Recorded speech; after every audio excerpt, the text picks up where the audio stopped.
রাজনৈতিক অঙ্গনে দীর্ঘদিনের গুঞ্জন ও জল্পনা কল্পনার অবসান ঘটিয়ে অবশেষে দেশের মাটিতে ফিরতে চলেছেন সাবেক প্রধানমন্ত্রী শেখ হাসিনা। একাধিক নির্ভরযোগ্য সূত্র জানিয়েছে, তিনি বর্তমানে ভারত থেকে গোপনীয়তা অবলম্বন করে দেশে ফেরার প্রস্তুতি নিচ্ছেন। বিশেষ করে তার পৈতৃক ভিটা গোপালগঞ্জের টুঙ্গিপাড়ায় অবস্থান নেওয়ার সম্ভাবনা নিয়ে আলোচনা তুঙ্গে। তবে শেখ হাসিনা নিজেই এই বিষয়টি এখনই প্রকাশ্যে আনতে চান না।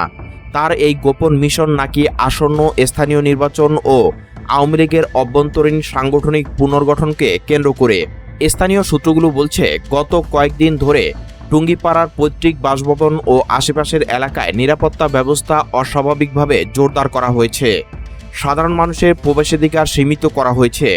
নেতাকর্মীদের বড় কোনো জমায়েত না করার নির্দেশ দেওয়া হয়েছে। কৌশলগত কারণেই এই লুকোচুরি। রাজনৈতিক বিশ্লেষকরা মনে করেন, বর্তমান সরকারের অধীনে সিটি কর্পোরেশন নির্বাচন ও দলের কাউন্সিলর নির্বাচনের ফলাফল পর্যবেক্ষণ করে শেখ হাসিনা তার পরবর্তী পদক্ষেপ নেবেন। প্রকাশ্যে আসার আগে তিনি আইনশৃঙ্খলা পরিস্থিতি ও প্রতিপক্ষের কৌশল ভালোভাবে বুঝে নিতে চান। গত 5 আগস্ট 2024-এ ছাত্র জনতার গণঅভ্যুত্থানের মুখে পদত্যাগ করে ভারতে আশ্রয় নেওয়ার পর থেকেই শেখ হাসিনাকে নিয়ে সামাজিক যোগাযোগ মাধ্যমে নানা গুঞ্জন চলছে। কেউ বলছেন তিনি গোপনে ফিরছেন, কেউ আবার দাবি করছেন তাকে ফিরিয়ে আনা হচ্ছে। আবেগের এই ঢেউয়ের বাইরে আইনি প্রক্রিয়াটি কিন্তু বেশ জটিল।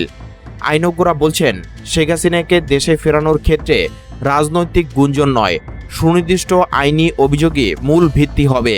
প্রধানত 3টি ক্ষেত্রে এই প্রক্রিয়া এগোতে পারে।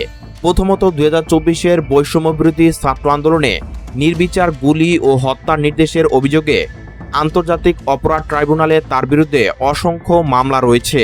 এসব বিচারের স্বার্থে তাকে প্রধান আসামি হিসেবে ফেরত চাওয়ার জোরালো ভিত্তি তৈরি হয়েছে। দ্বিতীয়ত, মেগা প্রকল্প সহ বিভিন্ন খাতে দুর্নীতির অভিযোগ। তৃতীয়ত, গুম সংক্রান্ত তদন্ত কমিশনে তার সংশ্লিষ্টতা প্রমাণিত হলে মানবাধিকার লঙ্ঘনের দায়ে আন্তর্জাতিক চাপ বাড়বে।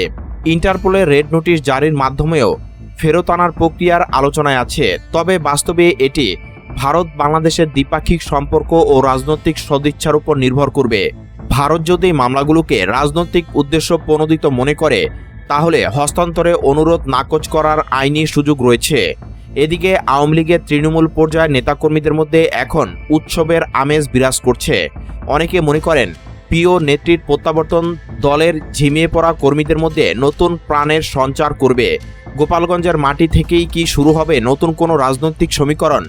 সিটি নির্বাচনের পর কতদিনের মধ্যে তিনি জনসম্মুখে আসবেন, এই প্রশ্ন এখন সবার মুখে। বর্তমান প্রধানমন্ত্রী তারেক রহমানের শিবিরে অবশ্য এই খবরে চিন্তার ভাঁজ পড়েছে।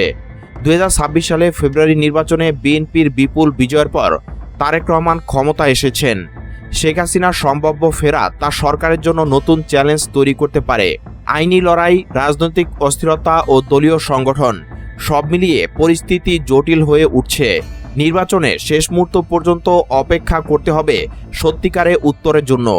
শেখ হাসিনার দেশে ফেরা নিয়ে রাজনৈতিক মহল ও সোশ্যাল মিডিয়া গুঞ্জন চলছে, কিন্তু আবেগের ঊর্ধ্বে আইনি ও কূটনৈতিক বাস্তবতা যে কতটা জটিল তা স্পষ্ট। দেশের রাজনীতিতে নতুন অধ্যায় শুরু হতে যাচ্ছে কিনা তা সময় বলে দেবে।